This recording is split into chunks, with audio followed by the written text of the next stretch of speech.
Everybody, welcome to KSR तानी education. हम लोग डिस्कस कर रहे हैं क्लास 12th का इकोनॉमिक्स गुजरात बोर्ड का। इस सीरीज़ में हम पहुंच चुके हैं इसके चैप्टर नंबर 11 पे। इसका नाम है emerging issues in Indian economy.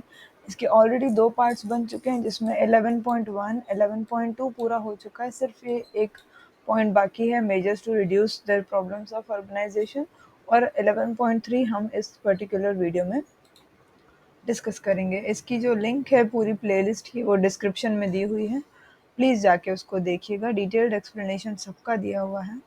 चलिए शुरुआत करें।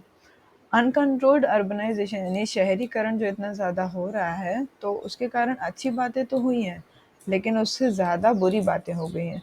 और क्योंकि ये बहुत ज़्यादा डेंजरस होते चला जा रहा है, इसको कंट्रोल करना बड़ा ज़रूरी है, ताकि नेगेटिव इफ़ेक्ट इसके कम हों और अर्बनाइजेशन की अच्छी चीज़ें जो हमारे पुअर लोग हैं उन तक पहुंच सकें। इन सारे मेजर्स को यहाँ पर डिस्क्राइब किया है। सबसे पहला है पॉलिसी रिलेटेड स्टेप्स।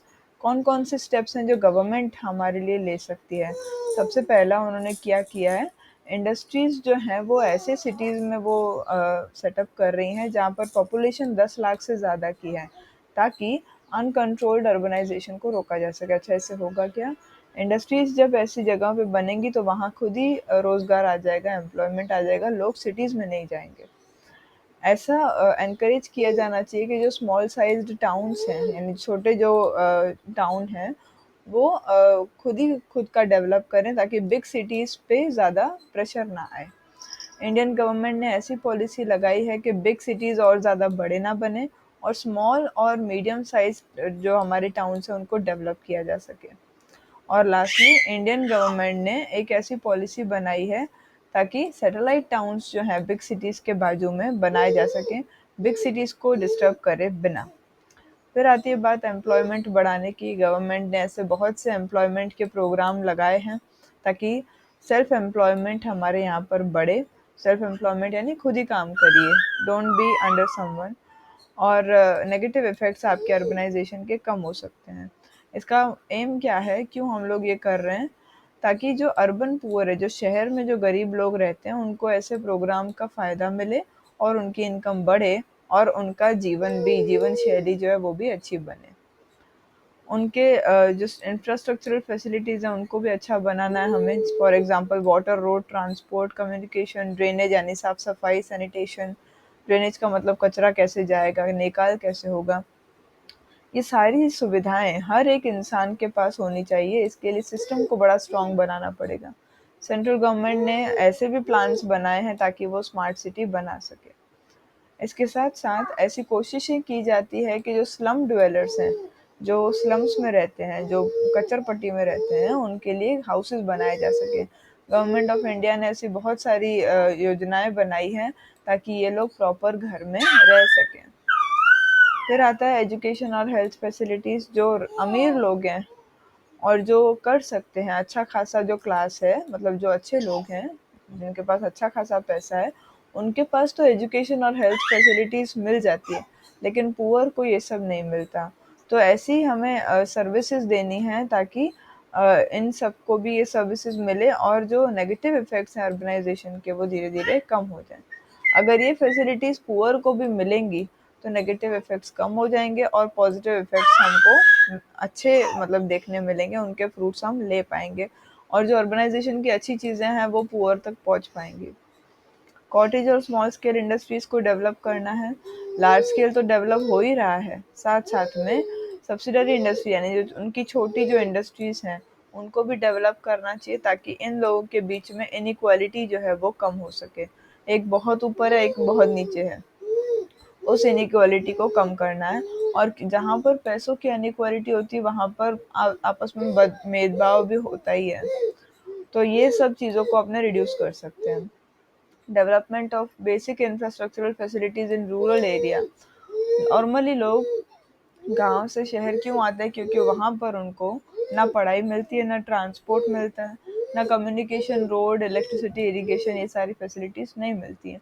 तो ये सारी चीज़ें जब उनको वहीं पर मिलेंगी तो वो अर्बन एरियाज़ में नहीं आएंगे। जब उनको ये सब चीज़ें वहाँ नहीं मिलती हैं तो वो फोर्स हो जाते हैं अर्बन एरिया में आने के लिए, यानी शहर में आने के लिए। लेकिन अगर ये सब चीज़ें उनको वहीं मिल जाएंगी तो शहरों पर जो बोझ है वो कम हो जाएगा और ये कंट्रोल में आ जाएगी चीज़। एडमिनिस्ट्रेटिव सिस्टम को बहुत ही ज़्यादा पक्का मजबूत बनाना है। नेगेटिव इफ़ेक्ट्स जो हैं वो सारे के सारे हो रहे हैं और उसके कारण लॉ एंड ऑर्डर प्रॉब्लम भी हो रही है। हमें पता है कि ये हमारा जो एडमिनिस्ट्रेटिव सिस्टम है वो बहुत ढीला पड़ रहा है इस सिचुएशन को हैंडल करने में, और इसीलिए जहाँ-जहाँ पर कमी है, कोऑर्डिनेशन जहाँ-जहाँ पर नहीं है, वो सबको लाना चाहिए। अच्छा गवर्नमेंट होना चाहिए ताकि ये प्रॉब्लम सॉल्व हो सके। लॉ एंड ऑर्डर सिचुएशन को अच्छा बनाना है, सबसे ज़्यादा अवेयरनेस फैलानी है लोगों के बीच में ताकि सारी प्रॉब्लम्स को कम किया जा सके। इंफ्रास्ट्रक्चरल सर्विसेज, ये लास्ट पॉइंट है इस पर्टिकुलर चैप्टर का। कोई भी नेशन अगर आगे बढ़ना चाहता है तो एग्रीकल्चर और इंडस्ट्री को डेवलप करना पड़ेगा, और ये इंफ्रास्ट्रक्चर के बगैर हो नहीं सकता।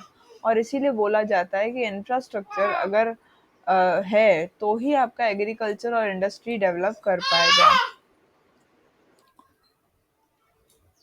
तो अगर आप एग्रीकल्चरल और इंडस्ट्रियल डेवलपमेंट देखना चाहते हैं तो उसके लिए इंफ्रास्ट्रक्चर का डेवलपमेंट बहुत ज़रूरी है, और ये आपकी इकोनॉमिक डेवलपमेंट का एक इंजन है। कहने का मतलब, अगर प्राइमरी और सेकेंडरी जो हमारी इंडस्ट्री है वो डेवलप करना चाहती है तो इंफ्रास्ट्रक्चर होना चाहिए।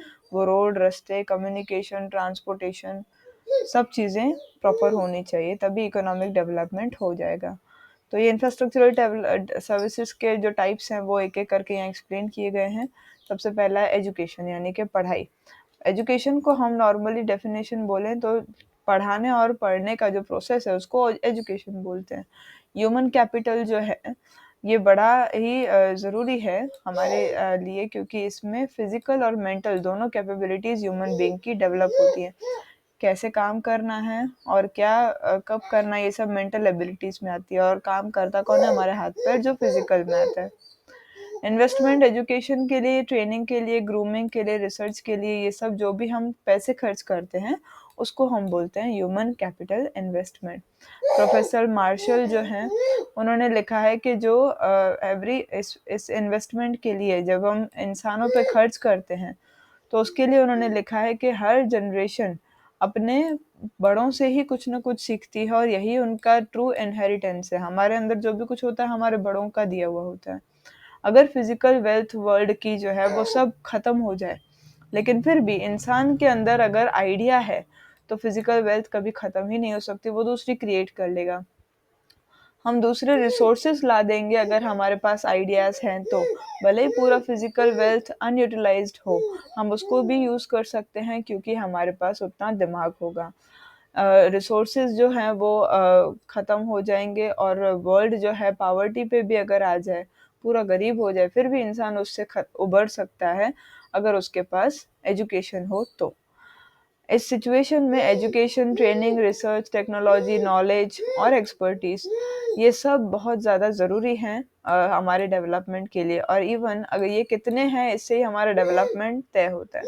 इसलिए एजुकेशन को मोस्ट इम्पॉर्टेंट फैक्टर बताया गया है इकोनॉमिक डेवलपमेंट के लिए। एजुकेशन के ज़रिए एक इंसान क्या-क्या कर सकता है, उसकी ये कुछ पॉइंट्स दी हुई हैं 9। एक एजुकेशन करने के मतलब पूरा करने के बाद वो इंडिविजुअल को ज़्यादा नॉलेज आ जाता है, जिसके कारण वो हाई क्लास में एलिजिबल हो जाता है, यानी आगे पढ़ने के लिए वो सही है, और उसका जो स्टैंडर्ड ऑफ लिविंग है वो इम्प्रूव कर जाएगा। एजुकेशन जो है हमारा आइडियाज़, हमारा सेल्फ कॉन्फिडेंस सब अपलिफ्ट यानी अच्छा कर देता है। कोई भी इंडिविजुअल अच्छे डिसीजंस ले पाएगा, प्रॉफिटेबल डिसीजंस ले पाएगा, यानी खुद के लिए फ़ायदे वाले डिसीजंस ले पाएगा, और अपने लिए वो एक ऐसा एटमॉस्फेयर बनाएगा जिसमें उसकी अच्छी ज़िंदगी बीतेगी। एजुकेशन एक इंसान को एफिशिएंट बहुत ज़्यादा बना देता है, वो सब कर सकता है, वो मौक़ों का फ़ायदा उठा सकता है जो उसकी सोसाइटी में है, और डेवलपमेंट भी हो सकता है। प्रोडक्टिविटी जो है हमारे लेबरर्स की वो बढ़ाई जा सकती है एजुकेशन या ट्रेनिंग के ज़रिए। पहले मान लीजिए किसी को मशीन चलाना नहीं आता था तो वो एक दिन में मान लीजिए 10 यूनिट बना सकता। जैसे ही उसने मशीन चलाना सीख लिया तो वो 10 के बजाय 100 चीज़ें बनाने लगा। इसको बोलते हैं प्रोडक्टिविटी का इंक्रीज़ होना। टेक्नोलॉजिकल नॉलेज जो है वो हमारा बढ़ता है, फिनेंशियल सर्विसेज को लेकर के, या अलग अलग मेथड्स हैं प्रोडक्शन के, उन सबको हम यूज़ कर सकते हैं। एग्रीकल्चर प्रोडक्टिविटी को हम बढ़ा सकते हैं। बहुत सी ऐसी चीज़ें हैं जिनमें हम आगे बढ़ सकते हैं। अच्छी अगर एजुकेशन किसी को दी जाए तो इंसान जो है सोशल इश्यूज में भी अच्छे से पार्टिसिपेट करता है। प्रॉब्लम्स जो सोसाइटी में होती हैं वो धीरे धीरे कम होने लगती है अच्छे इंसानों के कारण। जैसे जैसे हमारा एजुकेशन बढ़ते चला जाता है, तब लोगों को ये समझ आता है कि हमारा एनवायरनमेंट कितना खतरे में है, प्लस कैसे हम एनवायरनमेंट को बैलेंस कर सकते हैं और कैसे हम सॉइल को भी अच्छे से मेंटेन कर सकते हैं। एजुकेशन अवेयरनेस के साथ-साथ हमारे साथ क्लीनलीनेस और हेल्थ को भी लेकर के कई सारी चीज़ें इंसानों को समझ में आने लगती है। तो इससे ये पता चलता है कि जब एडवांस्ड कंट्रीज़ का डेवलपमेंट हम देखते हैं, तो हमें ये पता चलता है कि एजुकेशन जहाँ है, वहाँ पर लोग भी एफिशिएंट हैं, काम करने के लायक हैं, प्लस वो साथ-साथ में इकोनॉमिक डेवलपमेंट में भी साथ देते हैं। इस समय का जो प्रेजेंट सिनेरियो है गवर्नमेंट का हमारे एजुकेशन में, वो देखें अगर, तो इसको कुल मिलाकर के 5 स्टेजेस, मेन स्टेजेस में बाँटा गया है। प्राइमरी एजुकेशन है 1 to 5, upper primary 6 to 8, secondary 9th and 10th, higher secondary 11th 12th, और कॉलेज और हायर एजुकेशन 12th स्टैंडर्ड के बाद में। 8th स्टैंडर्ड के बाद में आईटीआई स्टडीज़ जो है वो भी शुरू हो सकती है, जिसमें डिप्लोमा जिसको हम बोलते हैं, और इससे टेक्निकल एक्सपर्टीज़ यानी काम करने के तरीके को हम जान सकते हैं। इंडिया का जो कॉन्स्टिट्यूशन है, उन्होंने प्राइमरी एजुकेशन की एज रखी है 6 से 14 साल। उसमें बच्चों को फ्री और कंपल्सरी एजुकेशन स्टेट गवर्नमेंट देती है। प्लानिंग के समय पर किंडरगार्टन लेवल से लेकर ही शुरू से ही कई सारी ऐसी इंस्टीट्यूट्स बनाई गई हैं ताकि सब एजुकेशन सबको मिल सके, और इसका एक्सपांशन भी हुआ है। 2013-14 में 1.4 मिलियन प्राइमरी स्कूल्स थे, जबकि 7.7 मिलियन टीचर्स थे इंडिया में। गुजरात ने भी गुणोत्सव और प्रवेशोत्सव, यानी कि आप एडमिशन लीजिए उसको प्रवेशोत्सव कहेंगे, इसमें उन्होंने वो ऐसे कदम उठाए हैं। 2013-14 में प्राइमरी एजुकेशन में 93% बच्चों ने रजिस्टर करा।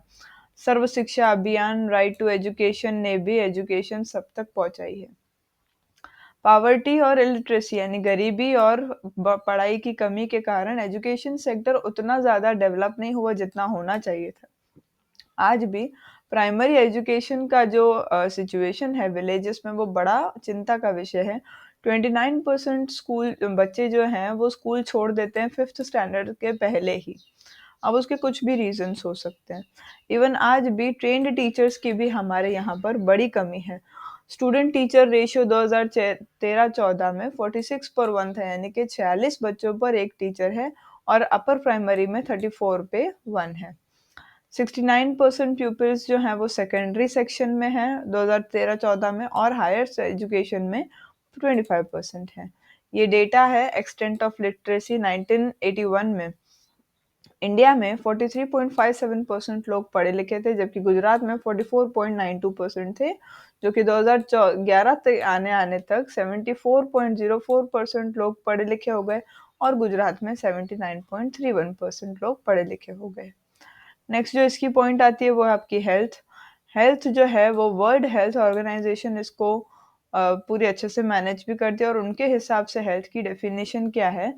हेल्थ का मतलब सिर्फ इतना नहीं हुआ कि इंसान में कोई बीमारी ना हो या इंसान फिजिकली फिट हो, पर हेल्थ के अंदर 3 चीज़ें आती है कि हम फिजिकली फिट हों, मेंटली फिट हों, प्लस सोशली भी हम अच्छे से रह सकें। लेबर की प्रोडक्टिविटी उसके हेल्थ पर डिपेंड करती है। अगर हमारा दिमाग सही नहीं होगा, तो हम कुछ नहीं कर पाएँगे। Sound mind can be in a sound body. शरीर भी स्वस्थ होना चाहिए, दिमाग भी स्वस्थ होना चाहिए। एजुकेशन हमारे माइंड को पोषण देती है, और हेल्थ जो है हमारे शरीर को पोषण देती है। नेशनल इनकम सीधे-सीधे न पब्लिक हेल्थ पे डिपेंडेंट रहती है। जितना जिसका ज़्यादा इनकम होगा उतना उसकी हेल्थ अच्छी होती है। अगर नोट करनी चाहिए ये बात तो। अगर हेल्थ लेबर का अच्छा नहीं है, बार-बार वो बीमार पड़ रहा है, तो प्रोडक्शन और प्रोडक्टिविटी पे बुरा असर पड़ता है। अगर लेबर का हेल्थ अच्छा है तो ऑटोमेटिकली ग्रोथ होगा है। हेल्थ का जो इम्प्रूवमेंट है वो 3 तरीके से हो सकता है। प्रोडक्टिविटी बढ़ती है तो आउटपुट भी बढ़ेगा, ज़्यादा चीज़ें बनाई जाएँगी।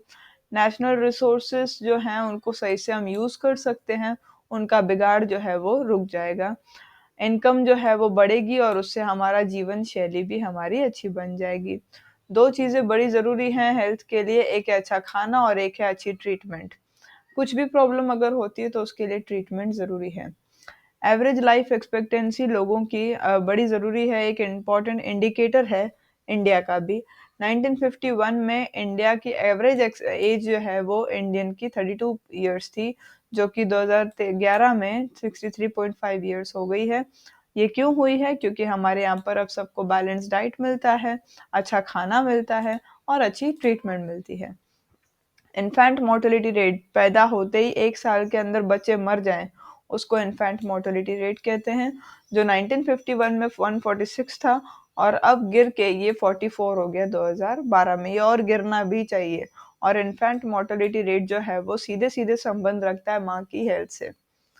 फिर दूसरा आता है हेल्थ सिचुएशन। इवन आज भी 70% ऐसे लोग हैं जो विलेजेस में रहते हैं, लेकिन जो हॉस्पिटल्स हैं, वो हॉस्पिटल्स में सिर्फ 1/5 जो हैं ऐसे वो गाँव में हैं। इसका मतलब हर 5 में से 4 हॉस्पिटल सिटीज़ में हैं और 1 हॉस्पिटल गाँव में है, जबकि होने ज़्यादा गाँव में चाहिए क्योंकि सबसे ज़्यादा पॉपुलेशन गाँव में रहती है। तो मेडिकल सर्विसेज़ रूरल एरियाज़ में अवेलेबल नहीं है। बहुत बड़ा डिफ़रेंस है मेडिकल सर्विसेज़ में रूरल और अर्बन एरियाज़ के बीच में। रूरल में ज़्यादा होनी चाहिए तो उल्टा है, अर्बन में ज़्यादा है। कई बार ऐसा होता है कि लोग मर जाते हैं क्योंकि उनको वहाँ हॉस्पिटल की सर्विसेज नहीं मिलती, या तो वो रास्ते में ही अपना दम तोड़ देते हैं क्योंकि वो शहर की तरफ आ रहे होते हैं ट्रीटमेंट करवाने के लिए। स्पेशलाइज्ड ट्रीटमेंट्स की भी बड़ी कमी है रूरल एरियाज में क्योंकि वहाँ पर स्पेशलिस्ट डॉक्टर है ही नहीं। फॉर एग्जाम्पल पीडियाट्रिस्ट हो गया जो बच्चों को देखते हैं, गायनोकोलॉजिस्ट हो गए जो लोगों विमेन को देखते हैं, एनेस्थेसिस्ट हो गए, आई स्पेशलिस्ट जो आंखों को देखते हैं, एमडी एमएस, ये सब वहाँ पर नहीं पाए जाते हैं। अच्छी ट्रीटमेंट और टाइम पे ट्रीटमेंट उनके लिए नहीं है अवेलेबल। एक अच्छा बच्चा, हेल्दी बच्चा अनहेल्दी मदर के अंदर से नहीं निकल सकता है इंडिया में, क्योंकि माँओं को अच्छा खाना नहीं मिलता है। तो 50% फीमेल्स ऐसी हैं जो 15 से 49 की एज में आती हैं और उनको आयरन की कमी है जिससे उनको एनीमिया होता है। उनमें से 19% ऐसी हैं जो मर जाती हैं। ये प्रॉब्लम को दूर किया जा सकता है अगर एजुकेशन हो, अच्छी हेल्थ सर्विसेज हो तो ही। वर्ल्ड बैंक रिपोर्ट ये बताता है कि इंडिया 4.4% हेल्थ पे डालता है अपने पूरे इनकम में से, जबकि अमेरिका 20.3% डालता है और चाइना 12.5% अपनी इनकम में से हेल्थ पे खर्च करते हैं। आप डिफरेंस देख सकते हैं दोनों के बीच में। गवर्नमेंट धीरे-धीरे अपना खर्चा जो है हेल्थ पे वो बढ़ा रही है। हेल्थ और कंट्री का इकोनॉमिक डेवलपमेंट दोनों सीधे-सीधे कनेक्टेड हैं और इसीलिए गवर्नमेंट को एक अच्छा नेशन अगर बनाना है तो उनको हेल्थ सर्विसेज रूरल एरियाज़ तक पहुँचानी पड़ेगी, यानी गाँव तक पहुँचानी पड़ेगी। इलेक्ट्रिसिटी की बात करें जो थर्ड पॉइंट है आपकी, इलेक्ट्रिसिटी को इम्पोर्टेंट ग्रोथ इंजन कहा जाता है हमारे इकोनॉमिक डेवलपमेंट के लिए। साथ ही साथ ये रूरल और अर्बन एरियाज़ को भी डेवलप करते चला जाता है। इलेक्ट्रिसिटी के कारण agriculture, irrigation, cottage, small scale industry सब चल सकता है रूरल एरिया में। बिना बिजली के कुछ नहीं होगा। साथ में सिटीज़ के अंदर भी इलेक्ट्रिसिटी बड़ी ज़रूरी है अगर इंडस्ट्री को डेवलप करना है तो, सर्विस सेक्टर को डेवलप करना है तो। 1950-51 में इलेक्ट्रिसिटी का कैपेसिटी 2300 मेगावाट्स था, जो अब 1,54,574 मेगावाट है। ठीक है, इसे कह सकते हैं कि 61 ईयर्स के दौरान जो ये आपका टाइम स्पेंड है, इलेक्ट्रिसिटी प्रोडक्शन कई गुना बढ़ गया है। इसके फ्रूट्स जो हैं वो अभी ही देखे जा सकते हैं, सब सेक्टर्स डेवलप हुए हैं। इंडिया वर्ल्ड में इलेक्ट्रिसिटी प्रोडक्शन के मामले में सबसे आगे है, 7th पोजीशन पे है इलेक्ट्रिसिटी प्रोडक्शन पे, और कंजम्पशन में 5th है, यानी बनाता है उस मामले में 7th है, वापरता है उस मामले में 5th है।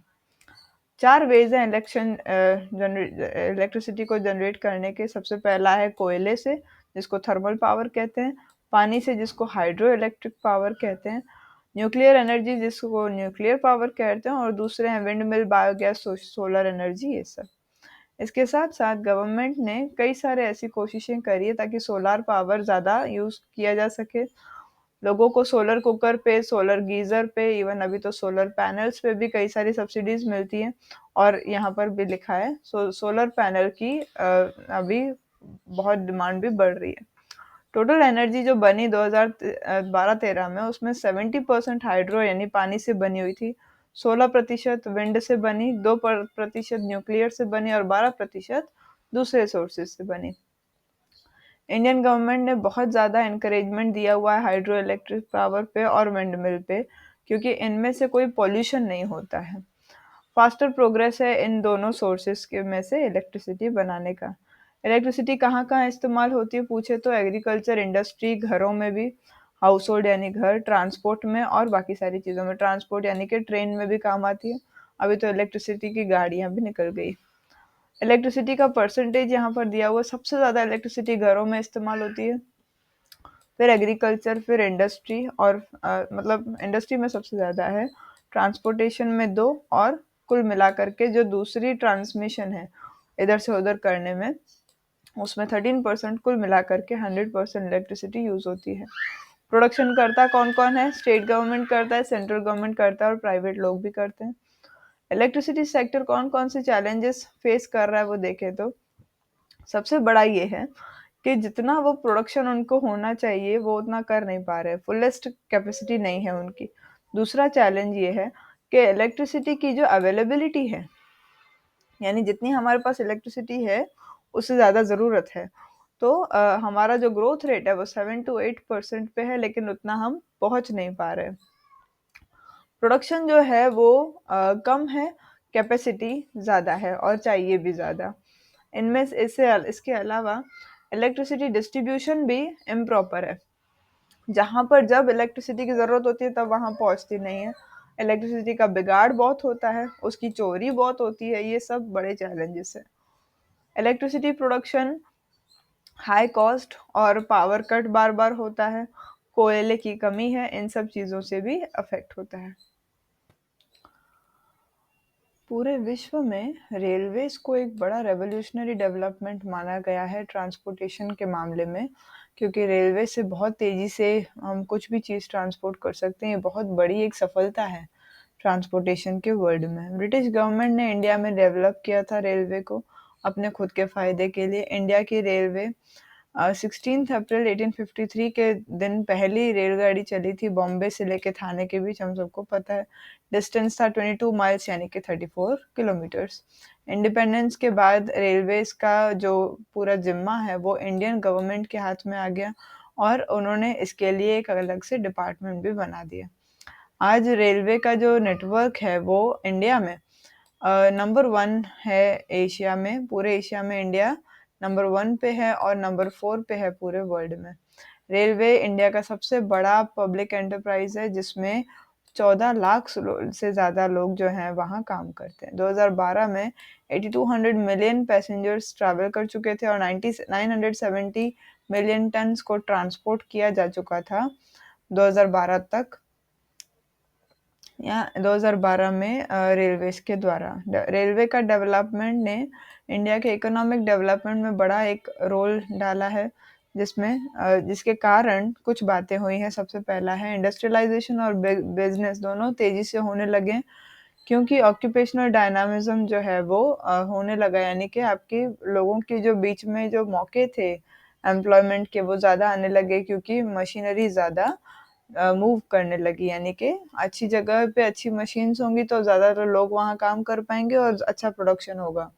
रीजनल डायनामिज्म जो है लेबर का वो भी अच्छा हो गया है, क्योंकि हमारे यहाँ पर ट्रैवल जो है वो बहुत ज़्यादा स्पीडी, सेफ और कंफर्ट कर दिया गया है, तो लोगों के लिए भी एक बहुत अच्छी बात है। रेलवेज के ज़रिए लेबर सप्लाई बढ़ गया है इंडस्ट्रीज़ के अंदर, लोग अब इंडस्ट्रीज़ तक पहुंच सकते हैं रेलवे के कारण। रेलवे के कारण ही कमर्शलाइजेशन हुआ एग्रीकल्चर का, एग्रीकल्चर में और तरक्की हो गई, और साथ साथ में फर्टिलाइज़र, टूल और बाकी की सारी चीज़ें दूर दूर तक भी पहुंचाई जा सकती थी। और एग्रीकल्चरल जो चीज़ें बन गई, जो गेहूं बन गया, कुछ भी चीज़ जो बन गई उसको मार्केट तक ट्रांसपोर्ट किया जाता था रेलवे के द्वारा। इंडिया का फॉरेन ट्रेड भी बढ़ गया रेलवे के कारण।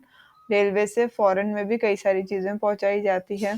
न्यू सेक्टर बन गया रेलवे, जिसके कारण टूरिज्म भी बढ़ा और टूरिज्म के कारण रेल भी बढ़ गया। दोनों एक दूसरे से रिलेटेड हैं। टूरिज्म यानी कि लोगों का किसी जगह पर जाके विजिट करना, इससे बहुत से फायदे होते हैं। रेलवे ने नेशनल यूनिटी और इंटेग्रिटी के लिए भी एक लिंक की तरह काम किया है। उसने पूरे देश को एक जगह पर जोड़ के रखा हुआ है। और इससे बोल सकते हैं कि इंडियन रेलवे भी एक इंफ्रास्ट्रक्चरल फैसिलिटी है जिसने तीनों सेक्टर्स की डेवलपमेंट में बड़ा साथ दिया है, और इससे हमारा इकोनॉमिक डेवलपमेंट भी अच्छे से हुआ है। हर 5 साल के जो 5 ईयर प्लान्स जो बनते हैं, उसमें रेलवे को डेवलप करने के लिए, उसको मॉडर्नाइजेशन यानी कि उसके अंदर नई नई चीज़ें लाने के लिए स्टेप्स लिए जाते हैं। फॉर एग्जाम्पल जो जो ध्यान रखा जाता है उसमें सबसे पहली चीज़ ये है गॉज कन्वर्जन करना। आपने देखा होगा जो रेलवे की पटरियाँ होती हैं उनको यहाँ पर गॉज कहा जाता है। पहले छोटी होती थी, अब बड़ी हो गई हैं। जितनी ज़्यादा बड़ी होगी उतनी ज़्यादा स्पीड से ट्रेन चल सकती है। रेल ट्रैवल को सेफ बनाने के लिए बहुत ज़्यादा फैसिलिटीज़ दी जाती हैं। रेलवे स्टेशन को भी अच्छा बनाया जाता है ताकि वहाँ पर भी कई सारी फैसिलिटीज़ अवेलेबल हों। रेलवे कंपार्टमेंट्स जो हैं उनको मॉडर्न बनाया जाता है, यानी जो ट्रेन के अंदर जो डब्बे हैं उनको मॉडर्न बनाया जाता है ताकि लोग कंफर्टेबली अपना ट्रैवल कर सकें। रेलवेज़ को इलेक्ट्रिफाइड किया जा रहा है, रेलवेज़ इलेक्ट्रिसिटी से भी चलती हैं ताकि ट्रैवल तेज़ी से हो सके। और मॉडर्नाइजेशन के ज़रिए आपका जो स्पीड है वो बढ़ रहा है ट्रेन का, तो वो कहीं पर पहुँचने के लिए अब टाइम कम लेता है। टैल्गो और बुलेट ट्रेन्स जो हैं वो अब मॉडर्न ट्रेन के एक फॉर्म के ज़रिए एक आ गया है। इन सारी चीज़ों के बावजूद भी रेलवे में कई सारे चैलेंजेस हैं। मॉडर्न टेक्नोलॉजी अभी भी उतनी ज़्यादा नहीं है जितनी होनी चाहिए। रेलवेज़ की जो फैसिलिटी है वो अभी भी उतने डिमांड तक नहीं है, मतलब डिमांड बहुत ज़्यादा है लेकिन फैसिलिटी कम है। आप देखते होंगे टिकट्स बहुत सारी बुक होती हैं लेकिन मिलती बहुत कम लोगों को है, कंफर्म नहीं होती है। फाइनेंस की बड़ी प्रॉब्लम है, एडमिनिस्ट्रेशन की बड़ी प्रॉब्लम है, रेलवे के पास पैसे भी कम हैं और जो चलाता है वो इंसान भी अभी कई हद तक सब सुधर गया लेकिन पहले इतना सुधरा हुआ नहीं था। शॉर्टेज है फैसिलिटीज़ की ट्रैवलर्स के लिए, ट्रैवलर्स को उतनी फैसिलिटीज़ नहीं मिलती है। और रीजनल इम्बैलेंस भी है रेलवे के डेवलपमेंट में। रूरल एरियाज़ में स्टेशन पे कुछ नहीं मिलेगा जबकि अर्बन एरियाज़ में स्टेशन पे बहुत कुछ मिलता है। लास्ट पॉइंट इस चैप्टर की आती है वो है आपका पेट्रोलियम। पेट्रोलियम को अगेन एनर्जी का एक इम्पोर्टेंट सोर्स माना जाता है। उसका ये पेट्रोलियम ही है कि आप सारे व्हीकल्स को मूव कर सकते हैं। कोई भी मॉडर्न टेक्नोलॉजी जब आती है तो वो पेट्रोल पे ही डिपेंडेंट होती है बनाने के लिए। हालांकि हम इम्पोर्ट्स पर आज भी डिपेंडेंट हैं। हमारे इंडिया में पेट्रोलियम का प्रोडक्शन बहुत ज़्यादा कम है, हमें बाहर से पेट्रोलियम लेके आना पड़ता है। पेट्रोलियम की जो डिमांड है वो बहुत ज़्यादा बढ़ रही है क्योंकि इंडस्ट्रियलाइजेशन हो रहा है। उसके साथ साथ ट्रांसपोर्टेशन बढ़ रहा है, तो आपका जो प्राइवेट और पब्लिक व्हीकल्स हैं वो भी चलाने के लिए चाहिए। ट्रांसपोर्टेशन में व्हीकल्स तो चाहिए और व्हीकल्स में पेट्रोलियम चाहिए, तो उसका डिमांड बढ़ रहा है। इंडिया में ऑयल रिजर्व सबसे पहली बार आसाम में मिला था, क्योंकि जैसे-जैसे हमको पता चला कि पेट्रोल कितना ज़रूरी है डेवलपमेंट के लिए, इंडिया में ओएनजीसी को बनाया गया, यानी कि oil and natural gas commission limited, जिसको 1959 में बनाया गया था और गवर्नमेंट ने फिर उसको corporation by intensified exploration of crude oil, ये उसको कन्वर्ट कर दिया इस नाम में।